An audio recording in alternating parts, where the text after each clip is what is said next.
has been such a fun day here on the stage, and we are so excited to finish off our day one of the Horseman's Hot Seat with Jill Barron. So thanks, Jill, so much for being here with us tonight. My pleasure. I'm excited. Yeah, fantastic. As excited as you can be at the end of a long day. I'm doing pretty good. You're doing Yes. very good. You still look bright. Just had a coffee, so that's always a game changer. That's Yes. fantastic. Yes, Do what you fantastic. gotta do. So good. Well, we're going to jump right into it. So our first question for you is, what is your definition of a soft feel when you're working with a horse? How much time do I have to answer I these know, questions? right? 'Cause Well, this is a big topic for me. So Sweet. Go into it. Just give give her. for me, when I'm coaching, riding, I mean, it's all the same bucket, but I talk a lot about 4 riding aids. So 3 are your traditional riding aids, hands, seat, legs. For me, I've added a 4th to the list, and it's eyes. So we always talk about feel, and I think most people relate feel to the reins.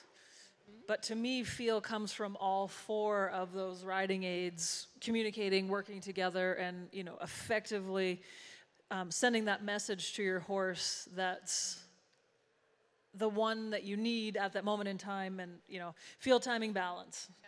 And all 3 of those things have to go together to get the feel right. So feel, timing, balance is 3 different things, but also one thing. So for me, feel is when all of those aids are working in unison, and it's in sync with your horse. It's all in time, and you're kind of one unit. And that's really what I strive for when I'm riding, is to have that nice, soft, light feel. Now, with that, it's hard to have the soft feel if you don't ask your horse for that feel. So when I'm instructing, I talk a lot about volume. So with your aids, our volume that we ask our horse as how we're going to do things. And I find a lot of people come in too high on their volume. So we need to train our horse to the first ask. So if our first ask isn't volume 1, light and soft and subtle, we'll never have a horse that's trained light, soft, and subtle. So that's a feel for me, and I'm very sequential, and I teach this, volume 1, 2, 3, and we have to follow up behind these volumes. So if I'm always asking at my horse in volume 3, and it's like yelling at them all the time, I'm always going to have to yell at my horse. And I really want a horse that just you suggest, and it's soft, and it's that nice light feel. And they're like, yes, I'm with you, and we can do a lot of cool things, whatever it is you want to do with your horse. So Creates a lot of flow and unity with that type of approach and those thoughts. Thank you. That's great. I feel like, again, I just so enjoy sitting in this chair, because I do feel like it's the best seat in the house. I just soak it all in. So that's great. A second part to that question, for you personally, how did you develop your sense of feel and timing? Self-discovery, and honestly, through self-discovery by listening to the horse. So my whole program has been built on the horse being my instructor.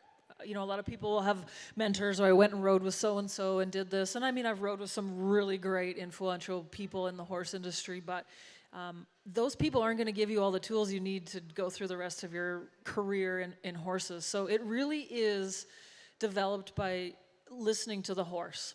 So, if I put my leg on here in volume 1, what happens? If they don't listen and I go to volume 2, what happens? And I just study everything. And what my horse tells me is what works, what doesn't work. And I mean, every horse is a little bit different. Of course, it's all trial and error, honestly. And you can't be afraid to try something. I find a lot of people on the horsemanship journey are afraid to do something, and by something I mean, put a leg on here or use a rein, or because we don't want it to be the wrong thing and we don't know what to do. And I mean, that all comes with experience, but I find we're afraid to do something. Yeah. And I always tell people it's better to do something than nothing. Right.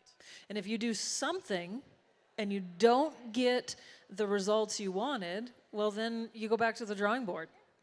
It's just good feedback. It's good data. And your horse is your greatest teacher. Totally. They will tell you if we listen.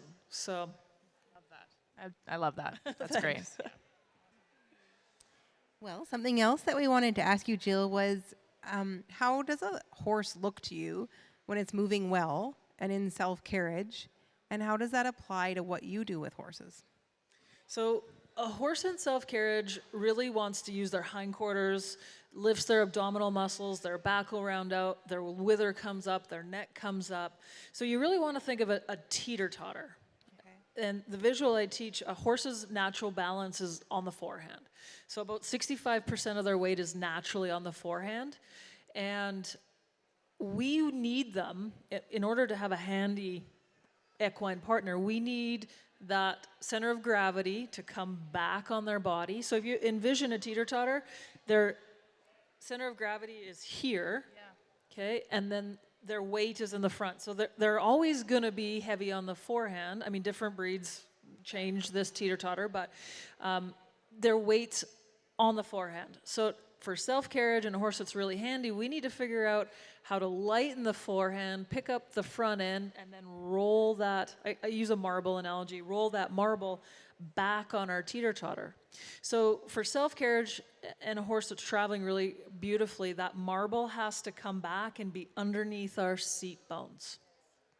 So I teach a teeter-totter analogy, and we have to think, we got to pick up everything in front of us and lighten it, which is not easy. So a horse that's using their hindquarters, light in the forehand, working through their back and into the contact, that is a horse that's in self-carriage and balanced. Awesome. Very good answer. Yes. Oh, and the visual. I'm a very visual learner, so The marble. The marble is a great thing to picture, and you can feel the The tilt transfer of that. of weight. Yeah, that's brilliant. So good. I'm curious to know, what is your favorite breed of horse, and are there any specific horses in your life that are quite special? My favorite breed of horse would be the Lusitano. So the Lusitano comes from Portugal. They're originally bred to fight bulls. So they're a very cool, unique, am I allowed to say badass? Yes. Badass animal. Yep. I'm also obviously a huge fan of the quarter horses. So I have quarter horses and Lusitanos, but lately the Lusitano has really been my focus. I have a horse, Kasako is his name. He's 17 and he's a Breyer horse this year too. So he's a 2024 Breyer model. So he's been with me through thick and thin. He's my heart horse, I think, and he'll be with me forever. So we've had a cool journey, and he really opened my eyes to the Lusitano breed and how amazing they are. And now it's just this big snowball rolling downhill, gaining speed in the Lusitano world. So I imported a stallion from Portugal. It'll be a year in May that I'll have had him. Wow. Yeah, So exciting. He's a 5-year-old buckskin Lusitano stallion. Ooh. I know, he's dreamy. Buckskins are my color too, so yum. He looks like a real life spirit. Pretty Amazing. much, yeah. And he's a really cool dude. And he's just turning 5, so he'll spend this spring, summer, fall on the ranch, doing a whole bunch of ranch work, learning about real life, yeah. And then I'll start hopefully showing him next year. But his training is really on par. I'm really proud of where he's at. And then bought some Lusitano mares as well. So we'll start breeding Lusitanos, and Geronimo, my stallion, will stand to the public this breeding season. So he is ready for action. Yep. Ready to go. Awesome. Very Awesome. cool. Where can people find out more about Geronimo? He will be on my website, so it's Okay. jillbarron.com. And there's contact info on there, but yeah, you can see some pictures and some info on him. And if anybody's listening here today, my booth, I've got some banners and pictures of him and stuff like that. So Okay. yeah, happy to visit about him anytime. Very cool. Yeah. Okay. Well, the next thing that we were interested to ask you was, how do you prepare on any given day for a ride? Do you just jump on, or do you have some things that you kind of go through? Just a ride, like training rides every day. Yeah, like with your own horses. I don't even honestly think about it. Okay. No, that's not true. Yeah, that's not even true in the slightest. I don't prepare myself to get like the act of like getting on and doing this, but I have very specific plans for horses, and Okay. I am quite strategic with lessons and where I'm at with them, and okay, I'm going to do this with this horse and then this with this horse, and I'm very diligent with, you know, okay, I've trained in the arena for 3 days. Today you're going to go out, you're going to go do some other tasks. So my workload, I'm very strategic with that, and then I'm very strategic with, you know, I'll work on yesterday's task. So I always start with reviewing yesterday's work. I was a school teacher. I don't know if you knew that. Right. So I kind of pull this from my teaching kids bag of tricks, but I always review yesterday's lesson, and I check in with that. And if that checks in good, I teach a new task. Yeah.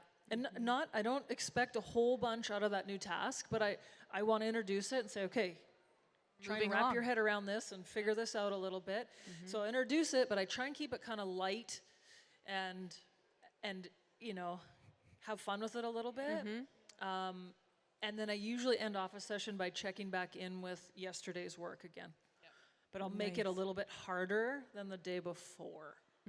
So I'll check back in, but just kind of, you know, don't ask too much to start. Then I'll introduce something new if that checks in. Right. If yesterday's stuff doesn't check in, Then we're I go back to yesterday's lesson. So it's you have a very intentional progression, but it's quite horse centered in the sense of like you're watching what's going on that given day and Yep. assessing based on And that. horses, I mean, the parallels between horses, children, and dogs and how they learn is crazy. So if they need to stay with that lesson, and they all learn a little different, and they learn, you know, some things are really hard for some and not for others, and it's okay to get not stuck but stay on a lesson for 5 days. And I don't think people are patient enough with that. We go, okay, I'm kind of bored with that. Let's go on to the fun stuff, whatever it is. And I really feel we don't spend enough time solidifying, I call them building blocks. And we got to build, you know, our foundation, and then we got to stack the next blocks on top of it. And I believe people struggle with that in their riding because we don't know what blocks to stack on what as For well. sure. So that's where a good riding instructor comes in. And, okay, we've got this. Here's where we're going. You know, if you don't know, find somebody who does and can help you. So That's really great input and incremental progress, right? Being patient for that process and one of my favorite sayings is Rome was not built in a day, but it fell in a day. yeah. Right. Yes. So, I mean, with horses, that it just rings true. It takes so long to build them up, but it takes an instant to knock all those blocks away. And I'm a big fan of confident, kind of not slow, but just progressive training. I don't want to hammer on one. I want them to have fun with it, but yet work hard and be challenged. And Well, it sounds like it creates quite a depth of not only trust, but trust and confidence in your horse, but also in yourself and that bond that you share. So it's like very connected. I never want to wreck a horse's confidence. I'm very careful with, you know, what horse I'm going to take to this event, if they're ready for that. And, you know, some people wait too long to take them out and do stuff, but if there's something that's you know, they might melt down or they're not ready for it, I wait. Like, I'm very careful with them because, again, I want to build them up, and it takes and horses don't forget. Yeah, I was going to say, you don't want to discourage their try. If they're bringing their try to the table, we want to protect that and keep fostering that. Exactly. Yeah, love that. I'm curious around what is it about horses and being around horses that made you want to make them your profession? That's a good question. I honestly had no choice in this profession. this was going to be my profession, whether or not I wanted it to be or not. Why do you say that? Because it just literally has snowballed from day one for me in the horse industry. And I love it. I am thankful for all of it. Everybody says to me, you must be living your wildest dream. Like, get to go around, teach clinics, train horses. I get to do some really amazing events and performances. And my answer is, I never dreamt that this would be possible. Like, never, ever. I was a school teacher. I was going to teach school, ride some horses, you know. And it just, horses kept pulling at me. And it literally started, I traveled, I was in Europe and Australia for about 8 months, and I trained horses, and I took a year off from teaching school, and I was gonna go back. I just was like, man, this is just, get this wild hair out and whatever. And then I thought, I'm not going back. I love the kids, I love teaching, but it was just, I hated being inside. And I love horses. I love horses more than people. Yes. You said it out loud. I didn't. Because we're nodding emphatically. I know. I think that resonates. I think I feel you there. I mean, I love people too, but my Yeah. true love and passion is the horse. Totally. And my joke is I'm helping horses with their people. I like that. So I took a year off. I went and traveled and trained horses, and then I was like, you know what? It's not for me. I thought my mom was going to shoot me when I told her I wasn't going to go back to teaching, and I was like, but it's not right. It just wasn't right. Yeah. It's kind of one of those stories of just realizing it wasn't right. And Well, and I just think about, like, none of your training and teaching was put to waste. Like, I just only gets to be incorporated in a focus and in a modality that lights you up even more. Yeah. Like, that's fantastic. it truly is my passion, what I'm doing, because it's horses and it's people, and I believe it's what I'm put on this earth to do, is what I'm doing right now. So That's so cool. Yeah. Yeah. it's been a wild ride through all of it. Like I said, it just keeps snowballing and building, and I Yeah. just keep holding on to those reins on that little bit of a runaway horse like we talked about, and try and keep up with it all. Well, and it must feel quite, like, energizing, life-giving, exciting to feel that it's kind of like life bringing you these opportunities or these things growing, and you're responding to it, but it's not that. It feels like a pull. Like, there's so much momentum there from the way you've described it. So that speaks a lot to. Yeah. Everything that has come into my career has kind of come to me. It's hard to explain, but it's not like I set out to do any of it. It's just organically all built and formed. So that's why I just really believe that this is my calling in life, and I love it. It fills my cup and my heart when I see people riding. Like today, we had an amazing clinic today. It was so much fun. But to see people out there, number one, having fun.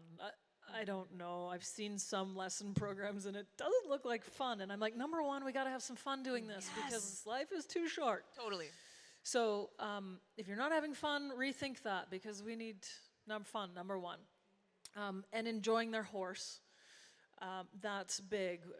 And the more understanding and training and tools in our toolbox we have with our horse, the more we enjoy our horse, the more things we can do, the more trust we have. And then number three, for me, I'm a big fan of empowerment. So I always tell people that it's way more than a riding lesson for me. I'm here to support you. I'm here to lift you up. I'm here to give you that nudge when you need it. Sometimes it can be scary, and that's okay. That's life. That's why we need each other. Yeah. That's why we need the community. So it really, again, none of it was my plan or anything like that. It's just been a wild ride to where I am now. And honestly, I don't know how, but every year just keeps getting like better and more exciting. And so I don't have no clue what next year might bring. Right. So We're excited to see. I know. I was just. Me too. I can feel the pull, like, even as you're describing it and your enjoyment of it. I think to when you're training and teaching and that focus on fun, I think we learn a lot faster when we're having fun and when there's play involved and when you're setting the tone for that focus. It just, I can, even in this moment, I'm like, I want to come hang out at a clinic. That sounds like so much fun. It is fun, and I think you hit the nail on the head. When we're relaxed and having fun, we have, more of an open mind, and we're more kind of communication flow from our horse because we're not thinking, okay, this girl's gonna get mad at me, or whatever. It's just we have to set the stage like that, and I just want people to enjoy it. And my ed background, my education. I'm thankful for it every day. It's probably so helpful in what you do. Yeah. I don't know of many, I don't really pay attention whatever, but many other instructors that teachers. That are teachers. So a lot of feedback I get from people is that I have a knack for explaining things so people can understand it. And there's a lot of people who can do it, but they can't tell you how they did it or whatever. And I've spent lots of years trying to figure out I call them formulas, but ways that make sense for people to understand, because if you don't understand, there's no way you're going to go get it. Yes. And my goal is someone comes and rides with me, you're going to understand and be able to go home, okay, I remember what she said, I can do this makes sense. Because without your instructor, you have to have those tools in your own toolbox. So it all really started, I had an arena outside Turner Valley, kind of, Spruce Meadows-ish for 10 years. And all summer I gave summer camps to kids. So it was like my classroom, but with horses. And I mean, it was some of the most memorable times of my life. And I still have kids that are like, 18 or 20. They're like, man, I miss our summer camp so much. They were special. That property was backed onto Crown land, so we could trail ride. We were close to a creek. The swimming pool in town was like hop, skip, and a jump away. So it was all really awesome. But I taught a lot of kids, and I had to figure out how to get this horse knowledge through to these kids so it made sense. So literally, I just carried it on into my adults, and every time I explain something, one of my favorite things I talk about is a pizza slice and how to hold your reins, and it makes a triangle shape, and that all came from teaching kids. And I start talking about it, you can hear adults go, they kind of laugh, but in the end they're like, that makes so much sense. Thank you for explaining that. And you don't forget about the pizza slice analogy, or I talk about French fries and lobster claws and caterpillars, but it's silly enough, it sticks, and it makes sense, and it's simple. So. Absolutely, yeah. If it can be odd enough that people go, wait, what? Yeah. That it's gonna come back to them later when they need it. Yeah. That's awesome. So good. Well, are we almost at the end of our time, or should we? I would love to sneak in one more question. I can tell you want to squeeze in a question. I do. Yep. Do you want to ask it, or should I? Awesome. Well, we've heard from a couple different people, and I just would love to hear your take. We pulled up a Tom Dorrance quote around when he once said that you have to get to the mind to get to the feet. So that idea that we would love to know your thoughts on that quote. I think this goes back to what we were talking about, people's learning. Yep. And if your horse doesn't have a calm, relaxed, open state of mind, you'll never, you can't say never, because I think that's where actually, training through force comes in, because we can get the feet to do what we want them to do if we don't have the mind, but I think we have to force that. Yep. And there is trainers out there who that is their approach, But if you have the mind it's open and eager to learn and confident, it's way easier to get to the feet and get that horse to do whatever exercise it is. Man, I could talk forever. I always tell people I got to set a timer because I'm so passionate about this stuff. But that's where it comes into the building blocks too. Once the mindset is there, and I love my horses to meet me at the gate, to want to go to work. I want them to be like, what adventure are we going on today? Yes. Yeah. But that's a mind that wants to go to work and wants to learn where to put their feet and all that stuff. So it starts for me very early on in their career to start creating that mindset of work ethic and enjoyment and adventure. And Well, even as you're describing that, it makes me think of the kids in the classroom that come to school and are like, "What are we doing today for a lesson?" As opposed to the ones that are like, Yeah. "I'm here again." Ugh, like it's a Yeah. you can They have to enjoy it and have that mindset of, I like you, I want to be with you, I want to go to work with you, and I'm going to try my hardest. so good. Well, Jill, it's been an absolute treat. You're not only stunningly gorgeous, an accomplished horsewoman, but you're just full of knowledge.